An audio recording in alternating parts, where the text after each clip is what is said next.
Project techniques பார்த்தீங்கன்னா robotic based line follower. இந்த project மூலமாக ஆட்டோமேட்டிக்காகவே அந்த நம்மளோட ப்ராஜெக்ட் ரோபோட்டிக்ஸ் வந்து டேர்ன் ஆகும். அது எப்படி டேர்ன் ஆகுதுன்னு பார்த்தீங்கன்னா இன்ஃப்ராரெட் சென்சார் வந்து 2 சைடு வச்சுருக்காங்க, டபுள் சைடு வச்சுருக்காங்க. லெஃப்ட் சைடுக்கு கவர் பண்ணுறதுக்கு லெஃப்ட் சைடு 2ம், ரைட் சைடுக்கும் 2 வச்சுருக்காங்க. இது எப்படின்னா லெஃப்ட் சைடு உள்ளது வந்து டிரான்ஸ்மிட்டர் அண்ட் ரிசீவர் இருக்குது. இந்த பிளாக் கோடு லைன் மேலே அந்த இன்ஃப்ராரெட் சென்சாரோட டிரான்ஸ்மிஷன் சைடு லைட் சென்சார் படும்போது ரிஃப்ளெக்ட் ஆகும். பிளாக்ல படும்போது அந்த லைட் சிக்னல் வந்து ரிஃப்ளெக்ட் ஆகுது. ஸோ ரிஃப்ளெக்ட் ஆனால் லெஃப்ட் சைடு மூவ் ஆகுது. அதே மாதிரி ரைட் சைடு இருந்ததுன்னா அது நியரில் போகும்போது ரைட் சைடு வந்து ரன் ஆகுது.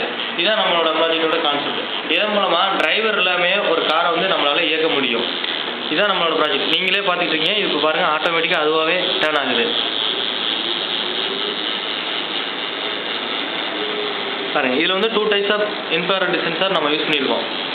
லெஃப்ட் சைடு மூவ் ஆகிறதுக்கு left side 2 transmitter and receiver infrared சென்சாரும், right side transmitter and receiver சென்சாரும் நம்ம யூஸ் பண்ணியிருக்கோம். நீங்களே பாருங்கள், இப்போ ஆட்டோமேட்டிக்காக அதுவாகவே ரொட்டேஷன் ஆகி போயிட்டுருக்கு.